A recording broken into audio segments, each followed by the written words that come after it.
We are still continuing with our dialogues. Unfortunately, it seems to me that I'm talking most of the time, that you're not sharing or having a conversation with the speaker.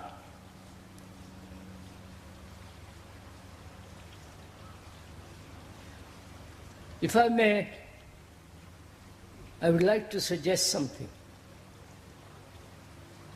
We've been talking about meditation, love, thought,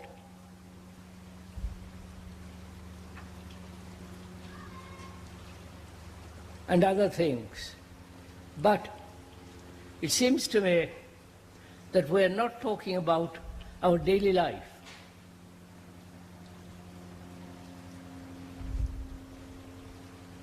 Our relationship with others, our relationship to the world, our relationship to the whole of humanity. And we seem to be wandering away from the central issue all the time, which is our daily life.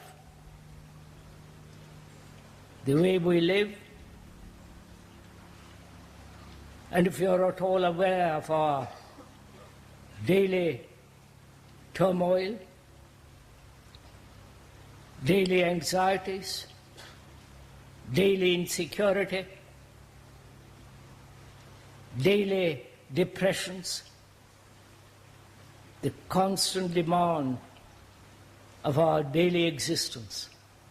Shouldn't we, I'm just asking, be concerned with that this morning and tomorrow morning, and not go off into all kinds of vague, idealistic, theoretical pursuits? Could we? I'm just asking, perhaps you would not like that. I'm just asking whether we could not this morning talk over together as friends about our daily life. What we do, what we eat, what our relationships are, why we get so bored with our existence, why our minds are so mechanical and so on, our daily existence. Could we talk about that and restrict ourselves to that only? Could we? At last.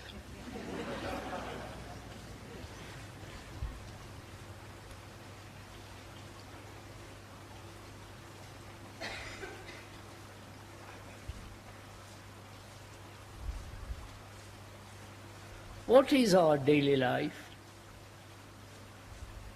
If you are aware of it, not escape into some fantasies, cut all that out. What is our daily life? Getting up, exercise if you are inclined, eating, going off to the office or the factory or some business or other, and our ambitions, fulfillments, our relationship with another, intimate or not intimate, sexual or not sexual, and so on. What is our central issue of our life?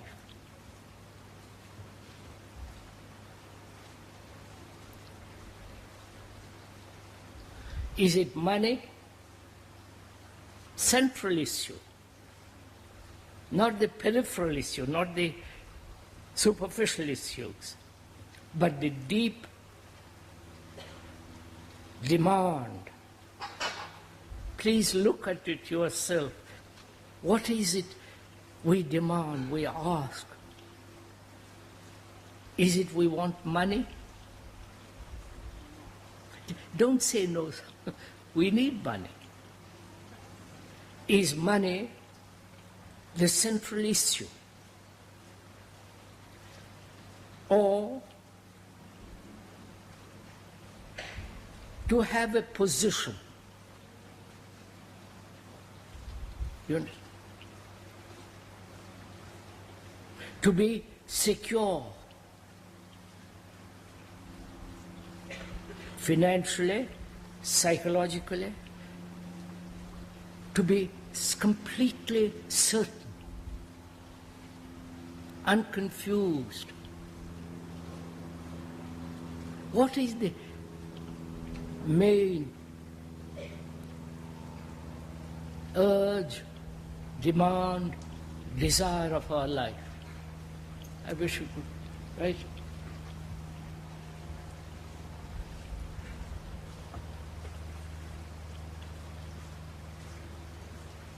One says. The joy of the work. What? What is the joy of the work? Joy of work. What? Joy of work. Joy of work.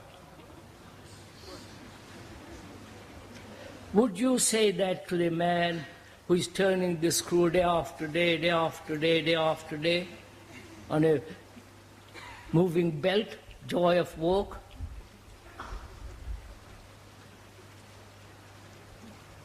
Or a man that has to go to the office every morning, be told what to do, typing, every day of one's life. You do. Please face it. Is that what we are asking? Is it money? Is it security? Is it lack of work and having work? Then the routine of work, the boredom of it, and the escape from it through entertainment, nightclubs, jazz, you follow, anything away from our central existence. Because the world, I'm not preaching, you must know all this, the world is in a horrible condition. You must know all this. So, as a fairly intelligent, serious human beings, what is our relationship to all that? The moral deterioration, the intellectual dishonesty, the class prejudices and so on, you know all this. The mess that the politicians are making, the endless preparation for war. What's our relationship to all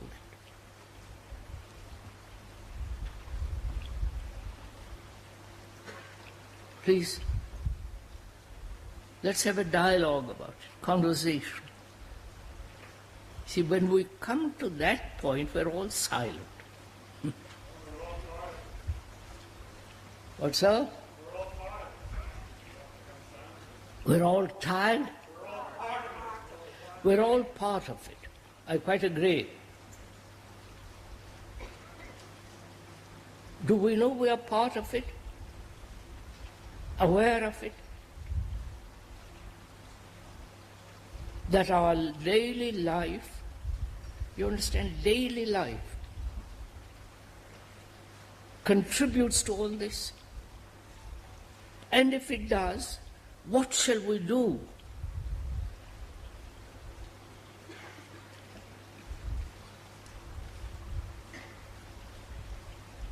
Take drugs? Get drunk?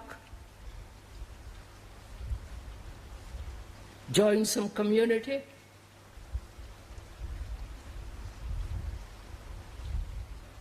Go off to a monastery? Or put on yellow, purple, bright colors?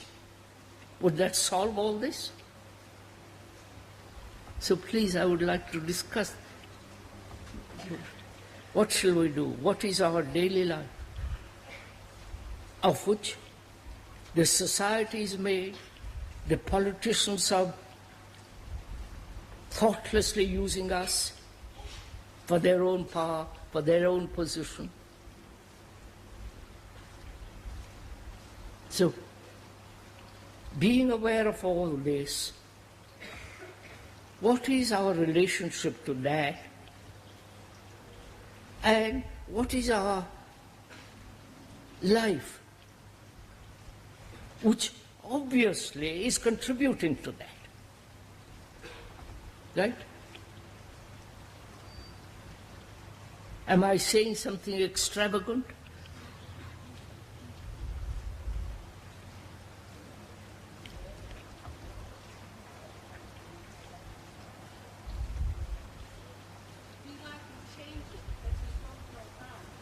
We like to change it,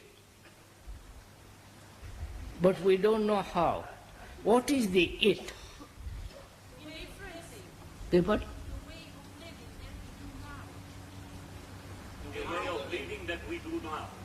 The way we are living now, we don't know how to change it. Therefore, we accept it. Right? Why is it that we can't change it? Just, are you waiting for some miracle to happen? Are we waiting some authority to tell us what to do? The priest, the guru, the whole racket of that? Or go back to the Bible? The people doing it, the great so-called intellectuals, having written something anti or pro-communism, totalitarianism, are going back to God. You follow? Because they can't find an answer to all this. And they think through tradition it'll all be solved. You know all this. Now, why can't we, in our daily life, change what we are doing?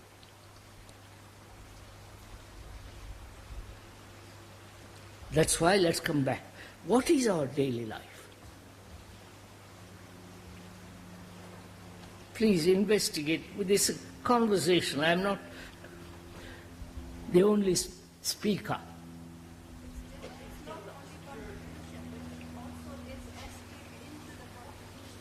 Beg pardon? It's not only that just contributing, but also we are escaping into what we contribute. Yes, but so I'm going back, madam. I'm asking if we are part of this society and this society is becoming more and more horrible, more and more intolerable, ugly, destructive, degenerating, as a human being, is one also deteriorating. You follow?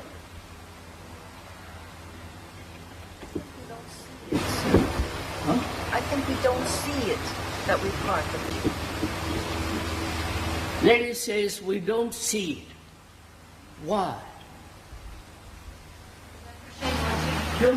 Don't we know our own daily life? Yes. No? No. How am I to? Yes, it is a sort of self-centered activity. What's up?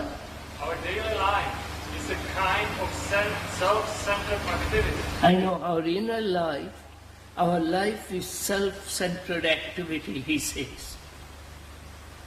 And if that is so, and if that is contributing to the monstrous society in which we live, why can't we change that central activity, egotistic activity, right? Why can't we?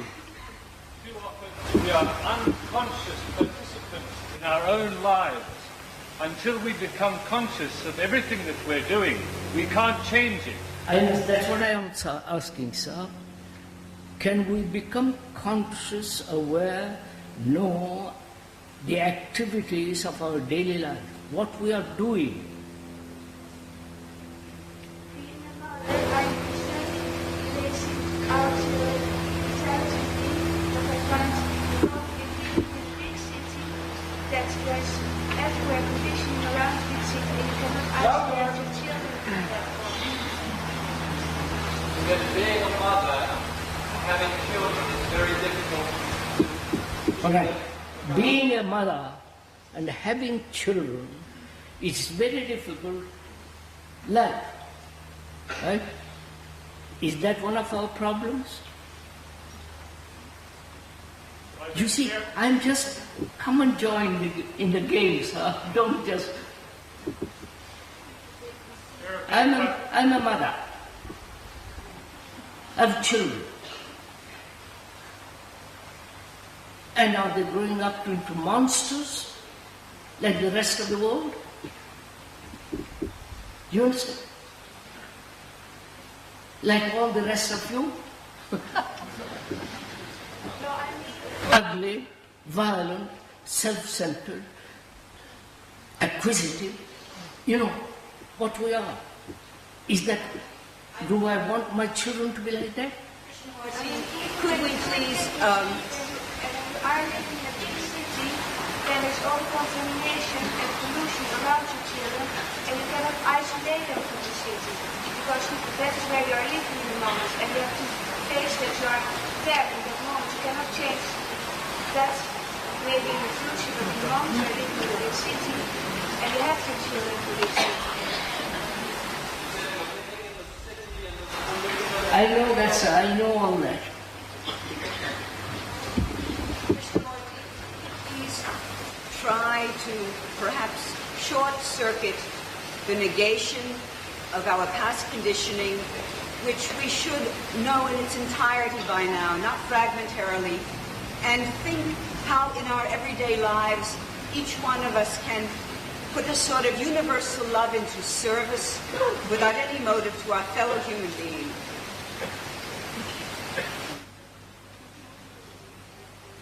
Huh?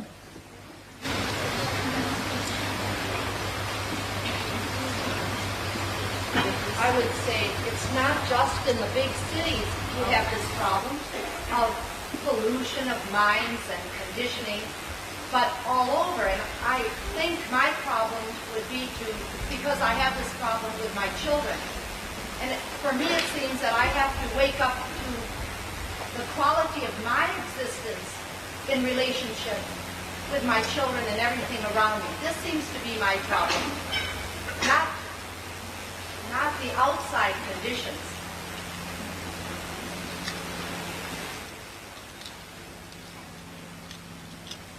What shall we do together?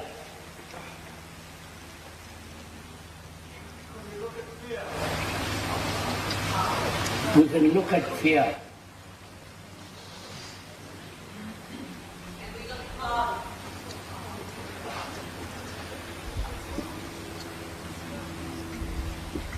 So, if you love your children, love them, you say? Not just bored, they are bored. They are sent off to school. They must be conditioned this way. They must pass it. If you really love them, what shall we do? Apparently it's not a problem to you. You talk about it, but it isn't a biting, demanding, urgent problem.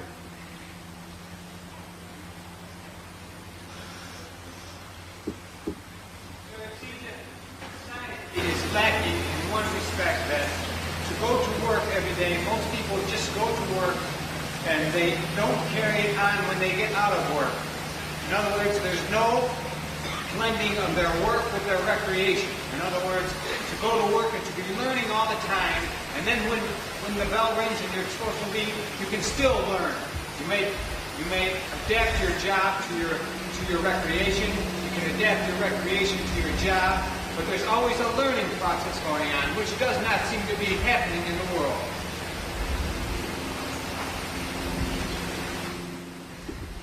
Well, I mean, it's just not going to work and doing a job. It's going to work and learning. And then when you're out of work, you continue this learning, and you can adapt your free time to your work time. I mean, how many people go home and consider their jobs when they're not at their office? How many people go home and try to learn more about their lives, whether they're at work or whether they're at home?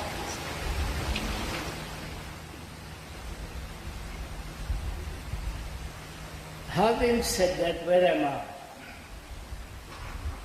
Where are you? Are we still dealing with what might be, what should be, what ought to be, or are we facing the fact?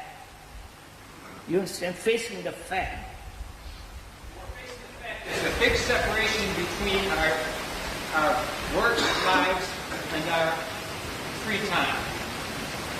So do I face the fact, please kindly listen, do I face the fact, you and I, that we are part of this society, we have contributed to it, our parents have contributed to it, our grandparents, parents, so on, they have contributed to this. And one is contributing. Is that a fact? Do I realize that? Yes, it's very, very clear. Huh? It's very, very clear that it's so. We But are no, sir, let us take that one point and work that out slowly, please. Do you and we together realize, in the sense realize, as you realize pain, you understand? As you realize a toothache, do we realize it, that we are contributing to it? Right? Do we? Yes, we are all contributing to it with the eyes of our own past conditioning, if we are still involved in it and don't see what is not right for now, for our present position of living now. Yes, we are in that case.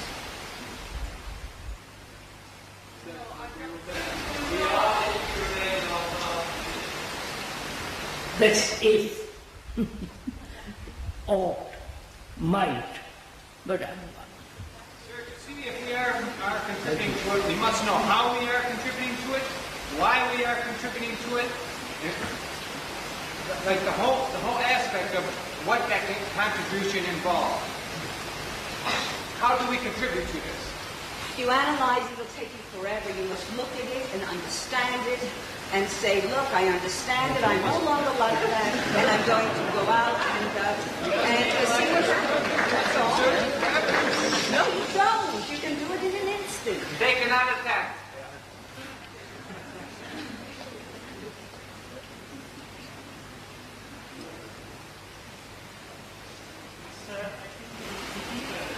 no? I think it is difficult. I cannot face the fact because thought intervenes. Can't we face the fact? When we say I'm part of that society, what do we mean by that? I don't see the role for me to stay. See, so how are we going to talk over together when each one of us is pulling in different directions?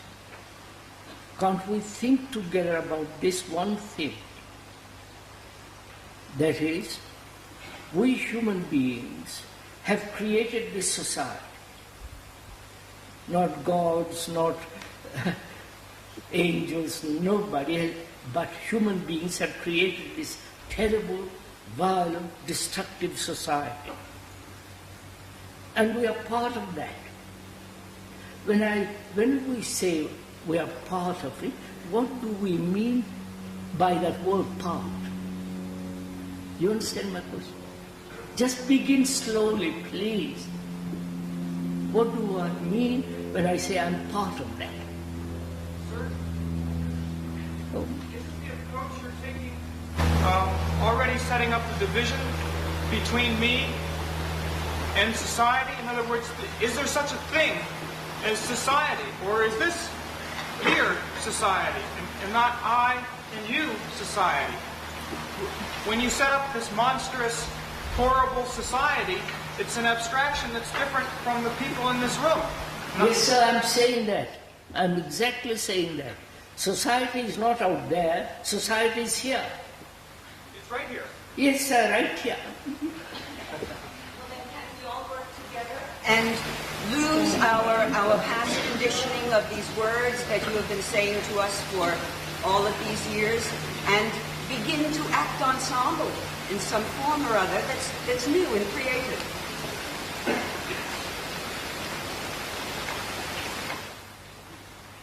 Madam, we can't work together.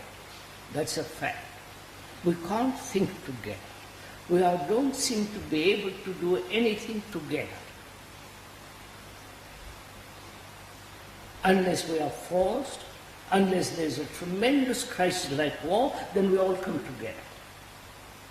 If there's an earthquake, we all are involved in it. But remove the earthquakes, the great crises, war, we are back into our separate little cells fighting each other. Right? This is so obvious. I saw a woman some years ago who was English, aristocratic and all the rest of it. During the war, they all lived in the underground, the tube. And she said it was marvelous. We were all together, we supported each other. When the war is over, she went back to her castle and back, finished.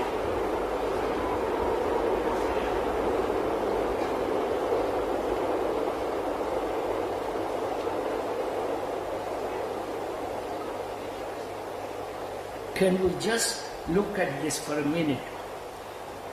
When we say we are part of that, is it an idea or an actuality? Idea, I mean by that, a concept, a picture, a conclusion, or is it a fact, like having a toothache is a fact? No? What is one? Right?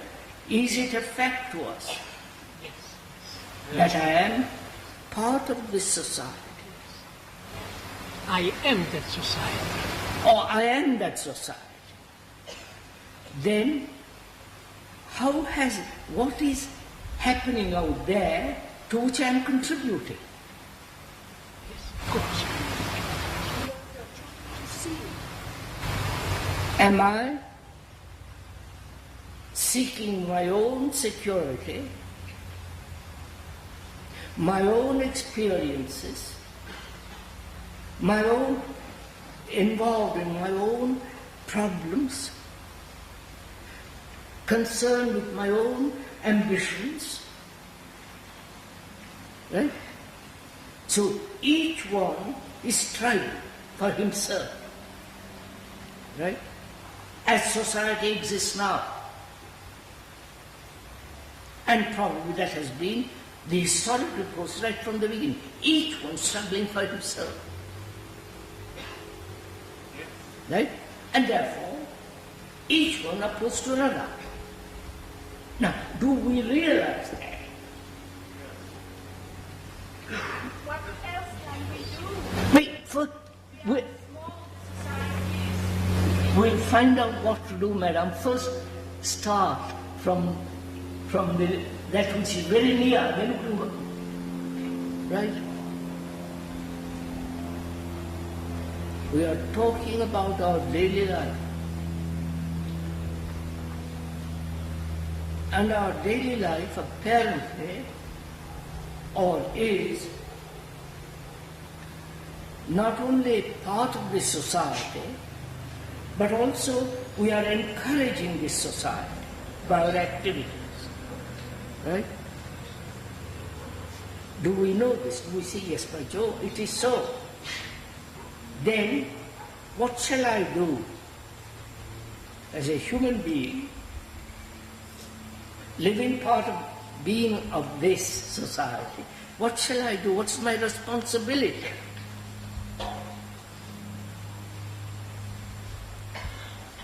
Take drugs, grow beard,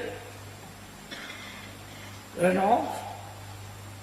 What is my responsibility? Yours. You don't answer. Do something about it. Huh? Do something about it.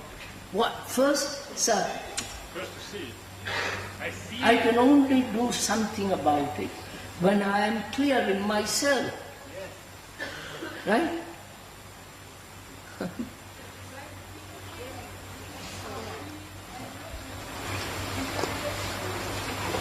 No? This is not the solution. If we are clear and logic with ourselves, we can be excluded from the society, and this is not the solution.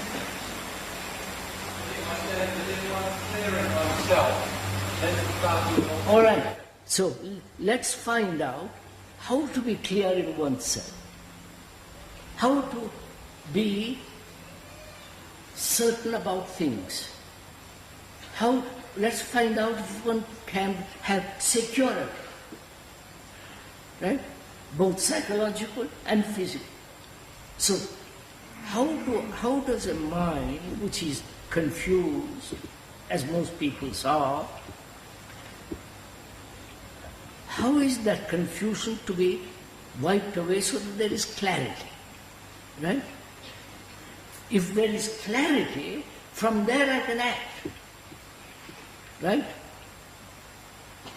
Is that clear? Now, how am I, a human being, to have clarity about politics, about work, about my relationship with my wife, husband, girl, all the rest of it, relationship to the world? How am I to be clear when I'm so confused? Right? The gurus say one thing, the priests say something else, the economists say something else, the philosophers say something else. You follow?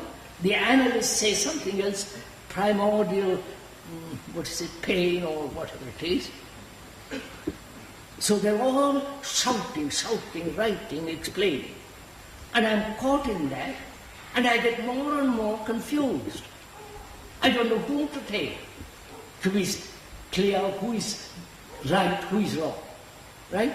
That's our position, isn't it? No? Yes. So I say to myself, I am confused, out with all these people. Right? No? And then you become alone and don't know how to What, madam? That you get alone. And then Huh? you To become be that alone. you get alone. Become alone.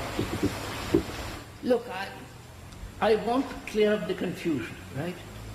That confusion has been caused by all these people, each one saying different things, right? So, I am confused. So I say, please, I am not going to listen to any of you. I am going to see why I am confused, right? Let us start from there. Yes. Right? Why am I confused? Why are you confused? Never looked at it. No, we stick to one thing, sir. Why are you, as a human being, confused? Because I accept. Now look into yourself, madam. Don't say I'm just throw out some word. Why am I confused? What is confusion? Let's begin with that. What is confusion? Contradictory. Huh? Contradictory.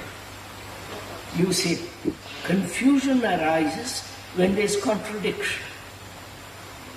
Not only out there, right, in the world, but also in me.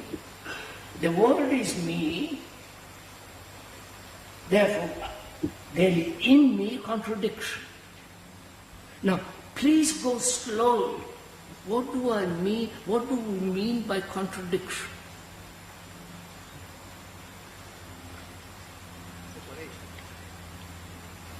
Go into it, sir. Look at it. Take time.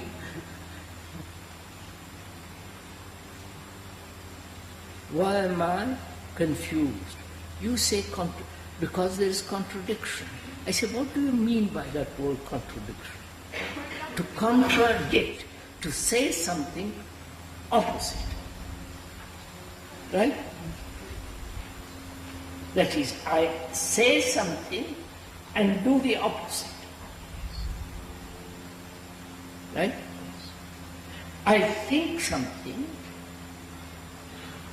and act contrary to what I think. That's one part of contradiction. I imitate because I am not sure about myself. There is a contradiction. I follow because I am uncertain. I conform both psychologically and environmentally because that has been my conditioning. So I realize contradiction means conformity, imitation, saying one thing and doing another, thinking one thing and quite the opposite. I believe in God and I chop off everybody's head. Right? So this is what we mean by contradiction. Contradicere. To say something opposite to what is. Now, are we aware of this? Let us start from, are we aware of this? In ourselves, we are contradicting all the time.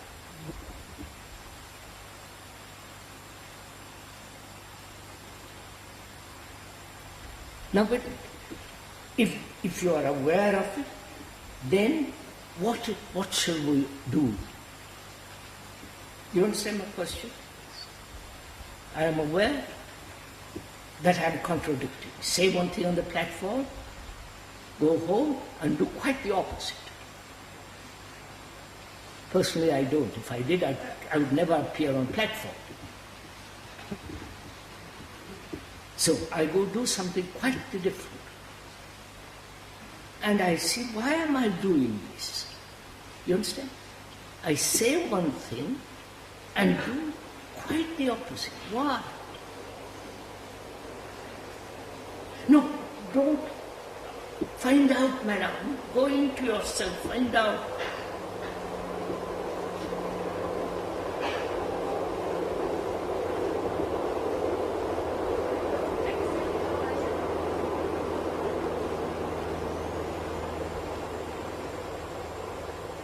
Is it I say one thing because to please you,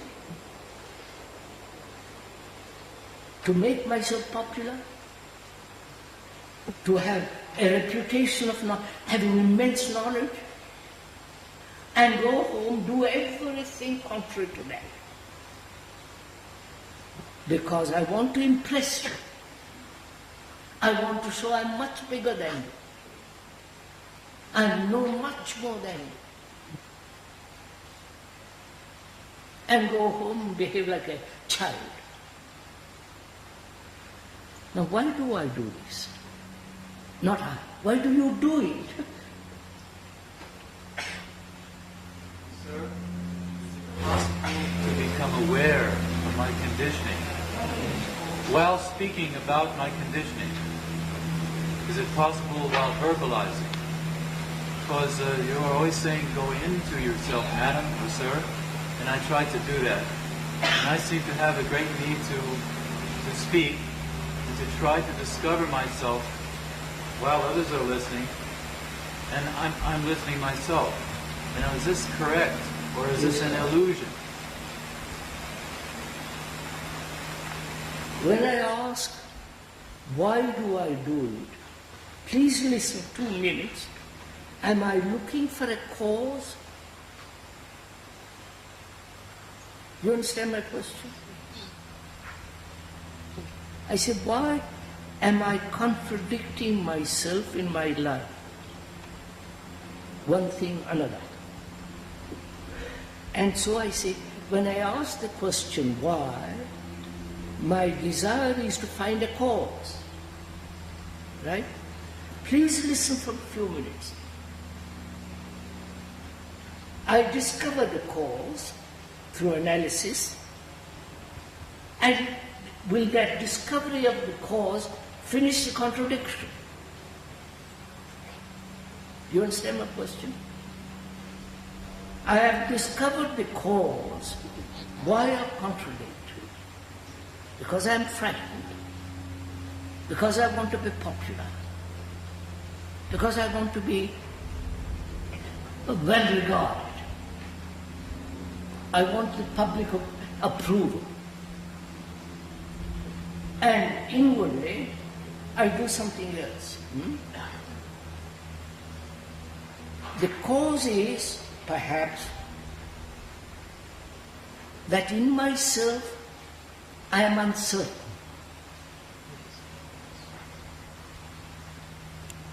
I depend on you or something else. So in myself I am absolutely uncertain. So I say one thing and contradict myself, right? Take it for a minute, madam, step by step. God's sake, you people are all so...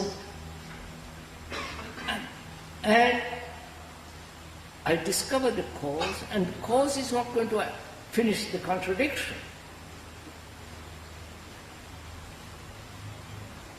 Would you follow something? The cause and the effect are never the same.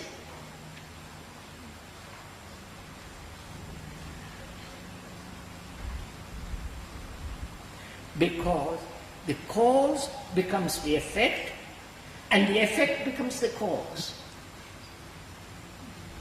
It's a chain. I wonder if you see that.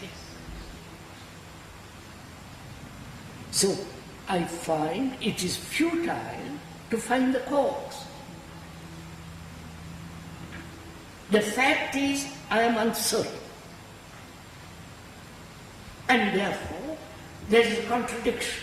One can be certain. Inwardly I am uncertain, and one can be certain, which is a contradiction. Right? So, why am I uncertain? Uncertain about what? You just contradicted yourself? What's that?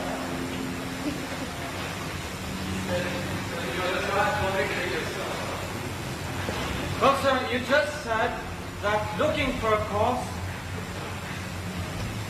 is running away. Everyone says I just contradicted myself, which is where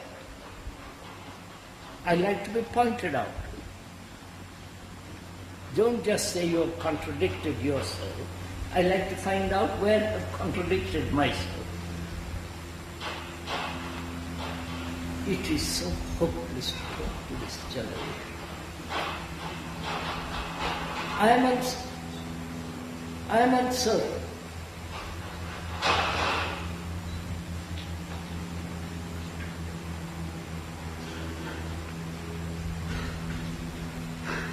Perhaps that was not clear? Delighted, sir. Okay. I don't know why I reacted to it, but I'll try to explain. You said that looking for a cause is running away from the fact of whatever you were looking at. Nothing big about it. Looking for a cause is running away. Continue. Quite right. Quite right, sir. Looking for a cause is running away from the act. Yes, and then the next word you say is why, which is looking for a cause.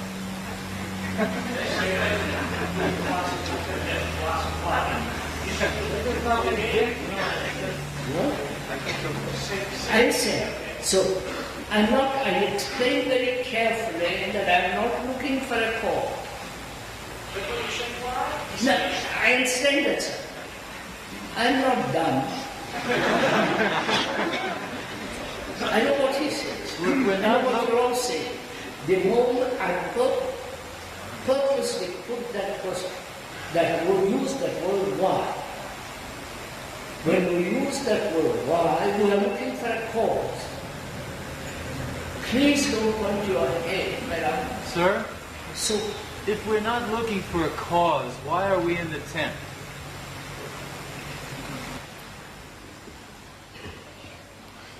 I explain, sir,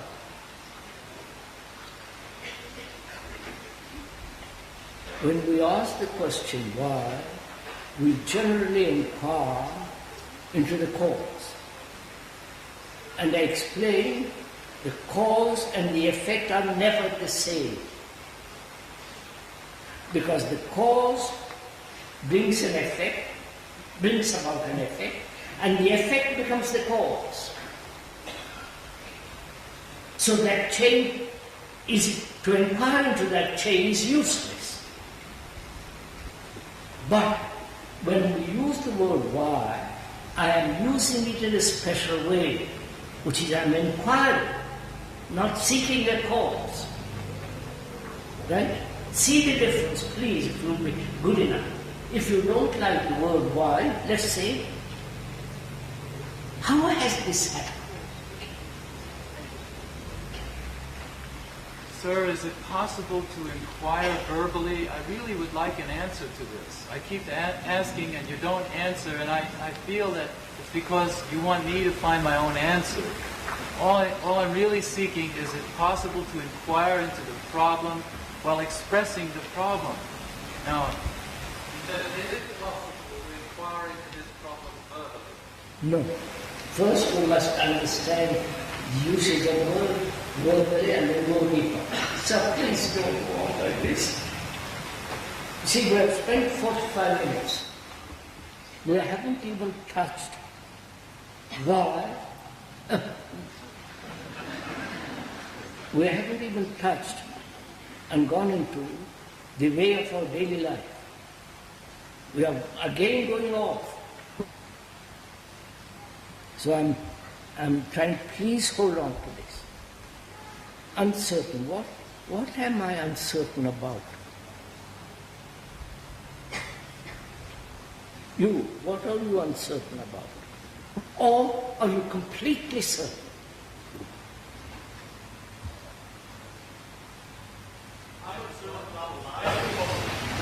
I find myself listening to many people, and this must bring confusion in myself. So I know that all I have to do is listen to myself. But when I say, how can I listen to myself? I'm 18 years old. I must listen to my parents, everybody else. And so there's my uncertainty. Who should I listen to? When you are saying or you serve that by inquiring into uncertainty, you have found certainty.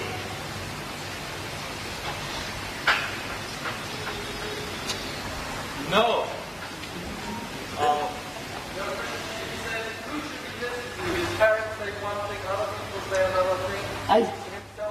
That's what I said. Parents say one thing, you say something else, the philosopher says something else, the politicians, right? They're all saying something different, each one. Each guru is competing with the other guru, saying something entirely different. Now, this has brought, must I go back to that? That this has brought about by the constant pressure of other people, right? The pressure of the politician, the economist, the philosopher, the guru, the priest, the parents, the grandparents, and your own thing, right? So please proceed. What am I confused about? About the future. What's that? That's about the future. That is about the future. I am uncertain about the future. The future being what I have been, what I am now, what I might be, right? That's the future. The future is physically uncertain, psychologically uncertain. So, mind is seeking certainty, right? Being uncertain, it wants to be certain, right?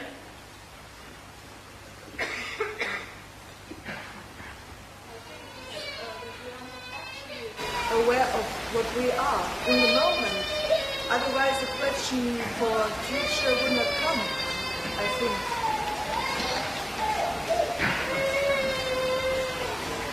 Right, so we're all open. Yes, sir. There is no certainty in thought. I wonder what is the point of this discussion. What's the point of our having a conversation which we are not? We are saying it must be, it is so, it's not so. Eh? And doing it. But you won't go in, somebody all the time interrupting according to his own way. We're not thinking together, right? So you ask, what are we uncertain about? And at that point, I felt we're uncertain about different things. And the problem is not to ascertain what we're uncertain about, but the fact of that, which I think arises from our unclearness about the contradictions. And if we look at it and see the contradictions, then the uncertainty would disappear. We should look at uncertainty and then it will disappear. We are doing that, sir. I see it's impossible to have a conversation with everybody. So let's begin this way. Are we certain in our relationship with each other? Certain in my relationship, in one's relationship to one's husband, wife, girl, huh? I'm asking you, please. We are uncertain about the position. Yes, uncertain in our relationship with each other, right? Huh? Uncertain. Our relationship with each other creates the society. No? Of course, obvious. If I am against you, then I create a society which is divisive. It's so obvious, this we don't speak. So what is our relationship with each other? You and the speaker, let's take that. Very simple. Or what is your relationship with your neighbor, with your wife, or with your husband, or with your girl, and so on? What's your relationship?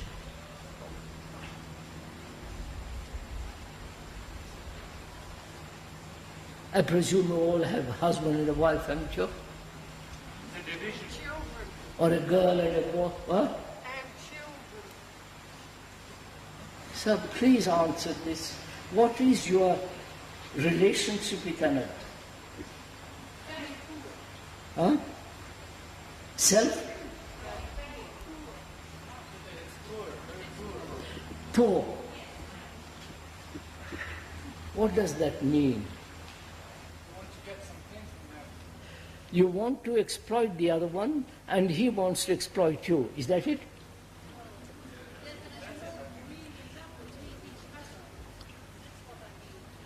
Sir, look, madam. When you look at one's relationship with another, is there any quality of certainty in it?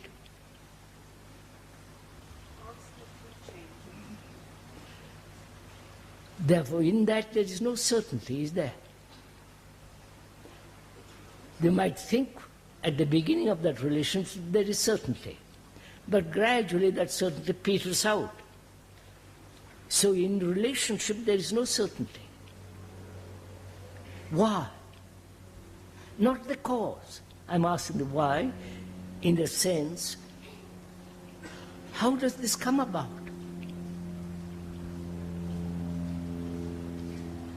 Why is there uncertainty in our relationships? You don't pursue that. Please stick to that one thing and work it out. Lack of engagement. Lack of communication? Engagement. Huh? Lack of engagement?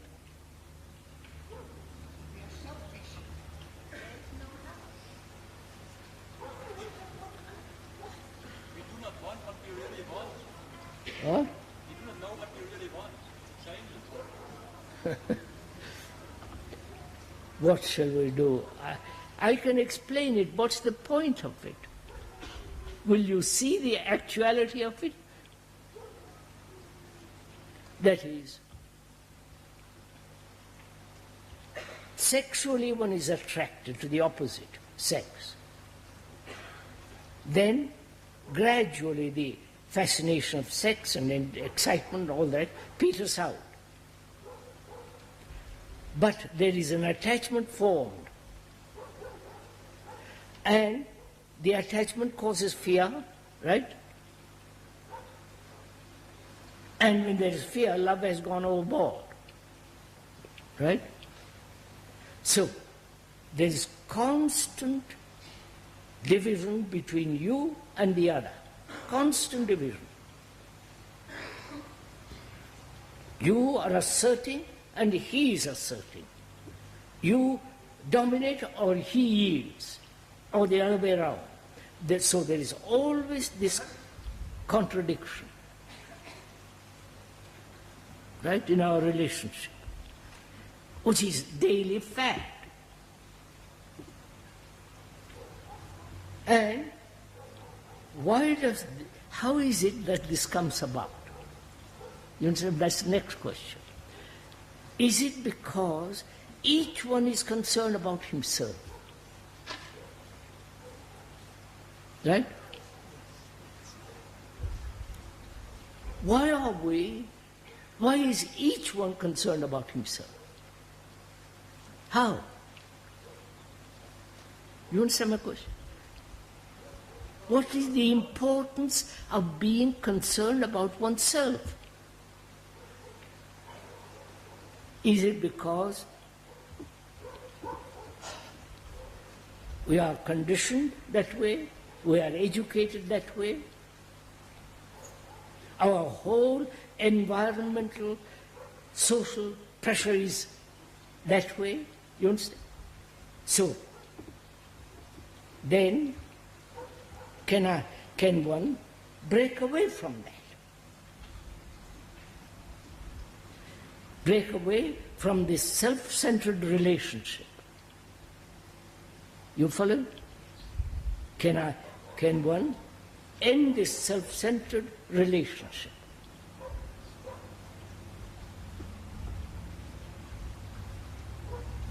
Now, how is that to be done? Right? Now, let's stick to that. That's our daily life. And therefore, why is one human being so terribly self-concerned? What is it, his nature? Is it his biological necessity? Because when one is primitive, one has to look after oneself. Or one has to look after the few. And that from that one may be so conditioned one is carrying on. Right? Can that condition be broken? Finished? Right? It seems to be that the animal instinct has been projected into the psychological field that create the me.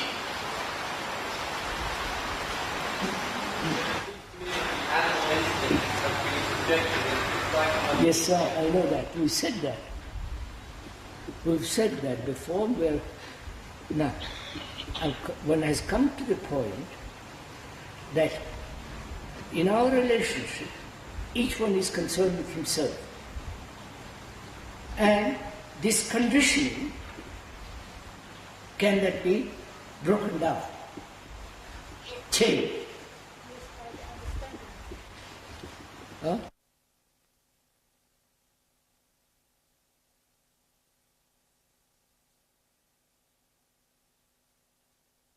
One human being so terribly self-concerned.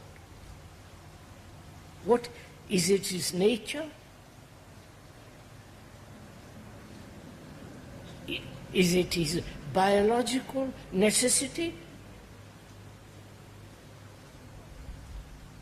Because when one is primitive, one has to look after oneself. Or one has to look after the few. And that from that one may be so conditioned one is carrying on.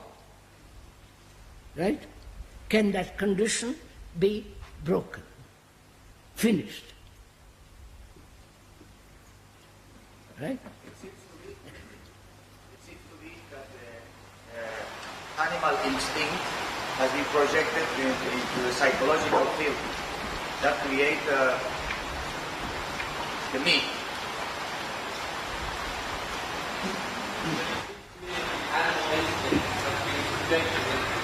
Yes, sir, I know that. We said that. We've said that before.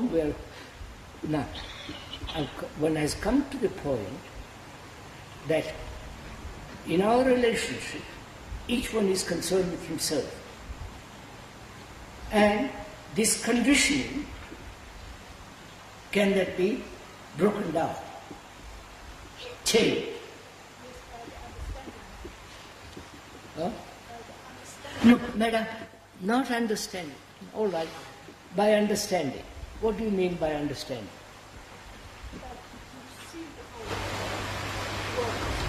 I can't see the whole Bible because my mind is conditioned.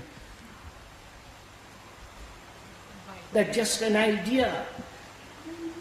You don't even, you're off on your own, you see. So, I am conditioned. Because I have been brought up that way, right? My parents, my society, my gods, my priests, all have said, you first. Your success, your business, your happiness, your salvation, you. Now, can that condition be broken? Change. Just go. I want to go into, please follow this step by step. Will you do it as I'm talking? Huh?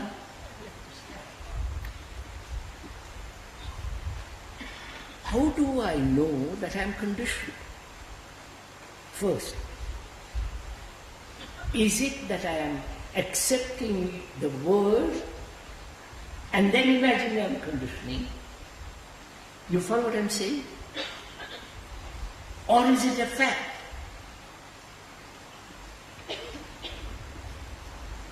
Is it an idea or is it a fact? This is so. You understand? You understand this? We're imagining our own conditioning, sir. Repeat that. accepting the word and imagining our own conditioning. Is that correct? Look, sir, I think I'm conditioned. I think.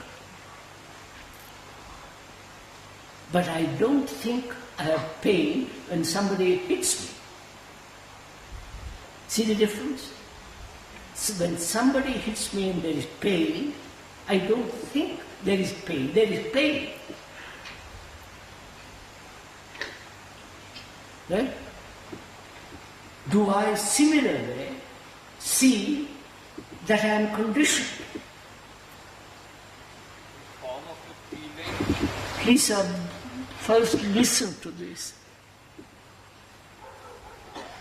Or do I think I am conditioned? The thinking I am conditioned is not a fact. But the conditioning is a fact. Right? Yes, sir. Yes, sir. Huh? Yes, sir. Yes. No, I'm going on.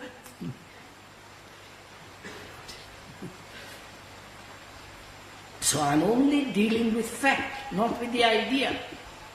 The fact is I'm conditioned. Now, to go slow. How, in what manner do I look at the fact? That's very important, right? You following this? In what manner do I observe the fact? In observing the fact, do I say, I must get rid of it? Or do I say, I must conquer it? I must suppress it and so on. How do I, in what manner do I look at the fact? You understood? How do you look at it?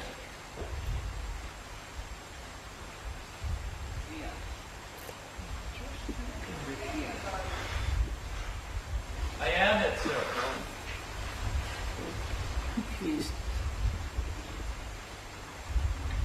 Is the fact, please follow me, is the fact different from me who's observing the fact?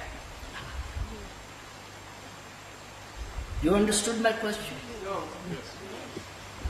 The fact is I'm conditioned.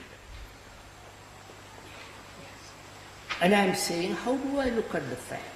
In what manner do I look? Do I look at it, the fact, as something different from me? Or that conditioning is me? Don't, please go slowly. Right? How do you look at it? Do you look at it as though you are separate from the fact, or you say, yes, that fact is me?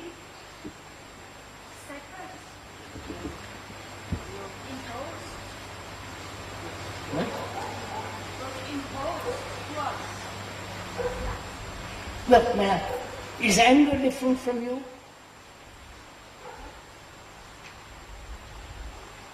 Obviously not. So, is your condition different from you?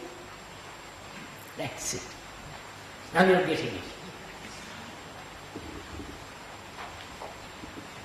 So, you are now observing the fact as though it was you. You are the fact. Now wait a minute. So what happens?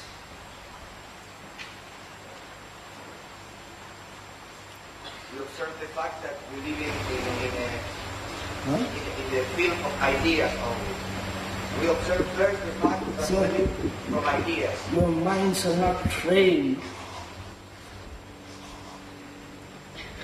Your minds are vague and moving all over.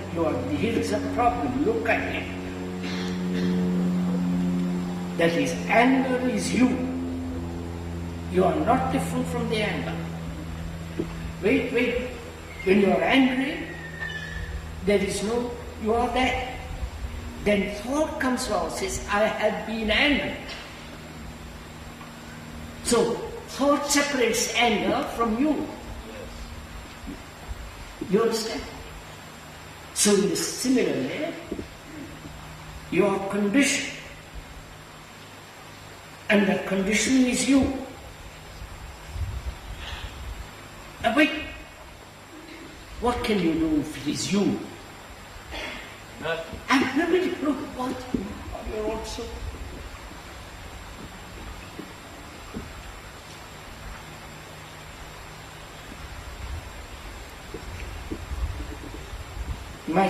The speaker's skin is little brown, right? That's brown. But when he says, I must change it to something else because white people are better, then I'm in conflict. But when I say yes, which is so, what has happened to my mind? No, so don't jump into it yet. Inquire.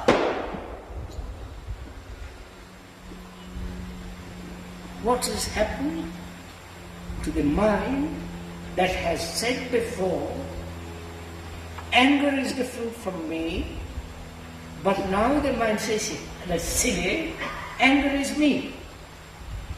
Now, similarly, the mind has said, conditioning is different from me, and realizes the conditioning is me. Right? Yes. So what has happened to the mind?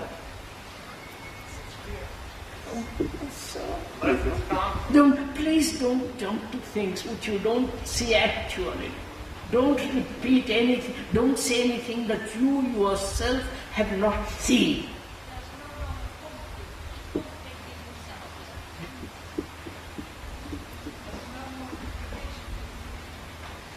The mind now is not in contradiction. Right? That's all I'm saying. It is no longer say I must do something about it. Get it? Yes. So the mind now is free from the idea, from the concept, from the condition that I must act upon it. Right? So the mind is now free to look. Are you following this? Just to look. What is that? The mind says, I am conditioned. Not the mind is conditioned, but the whole thing is conditioned. So it says now, observe that condition.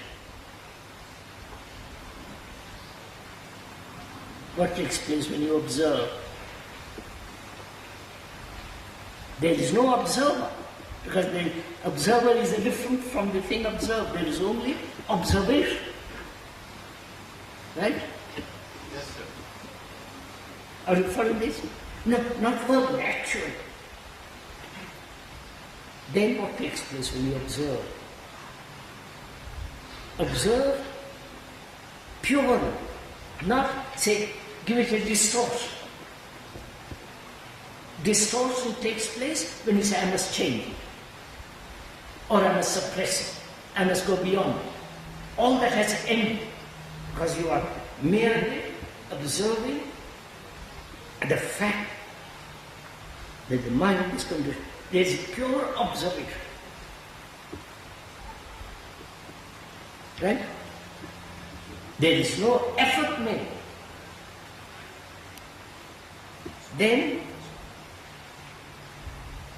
what takes place? The thing that is observed purely undergoes a change.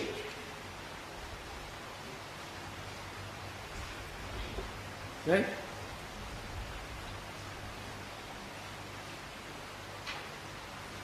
Do you follow this? Yes. You won't. Unless you do it, you won't. Unless you apply, do it, you will say, I don't see.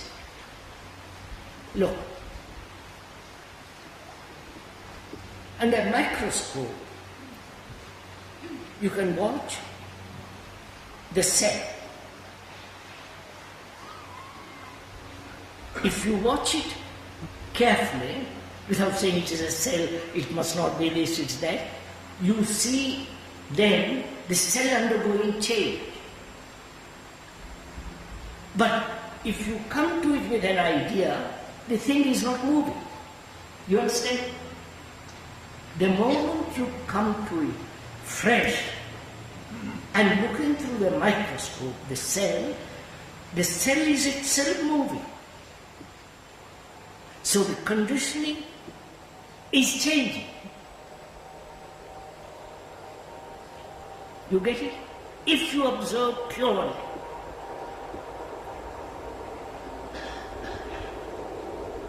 Now, to come back, one observes one's relationship, which is in daily life. To observe it purely.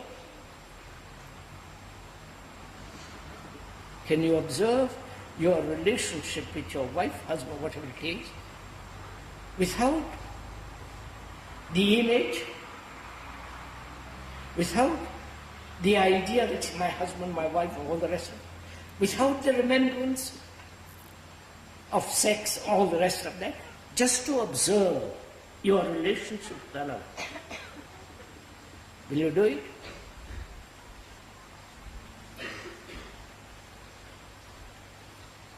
Or your attraction to the other is so strong that it is impossible to look. I see what's happening here. Holding hands, hugging each other, all that's going on.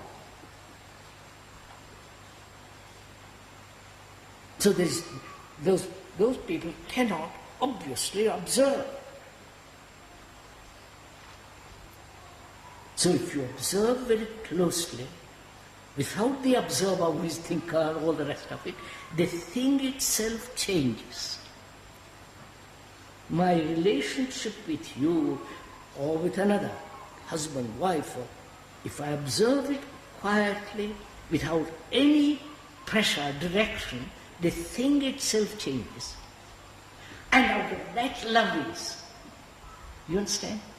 Love is not a product of thought. So what's wrong with holding hands? Oh, for God's sake. Why can't one observe What is wrong one with holding your affectionate to hands another? with another? You have so infantile minds.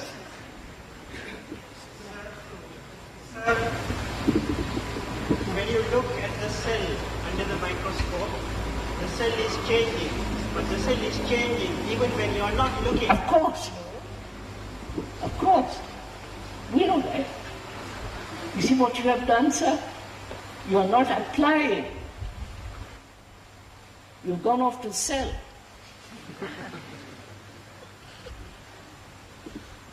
You don't say, look, I'm going to apply this, I'm going to watch this. I'm going to watch my relationship with my wife or husband. The fact is, we are separate. He's ambitious, I'm ambitious. He wants this, he's not all the separate. I'm watching this separation. I don't want to change it, I don't want to modify it, I don't want to push it aside, because I don't know what's going to happen. So I observe. There is not I observe, there is observation. Right? Do it, sir. Then The problem is when we want to do it, there's a thought to, when I want to observe, there is a thought to. No, sir, I explained that, sir, you know. I can't go back to it, sir. But that is the problem for us. What's that? That is the problem. What is the problem? That we can't observe. We don't know how to do it. I'm showing it to you. You don't? We don't live it, Then you're not listening. I am listening. That is the problem. So, food is put before you. Either you eat it or don't eat it. If you are hungry, you'll eat it. If you're not hungry, you say, well, that doesn't mean anything to me. Are you hungry to find out a way of living in daily life without conflict. I'm pointing out to you. So there is a way of living in which there is no confusion. When you are able, when the mind is able to observe without direction, without motive, which is the movement of thought, just to observe. Observe the room, this tent, the height, just to observe it. The color of your dress. Not say, I like it, I don't like it, I wish I had it. Just to observe. In the same way, if you can observe your whole psychological movement, then the thing itself changes radically. You don't have to practice anything. Gurus will throw all that aside.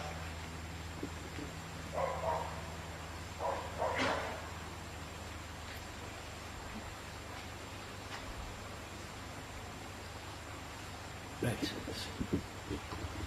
Thank you. Thank you, sir.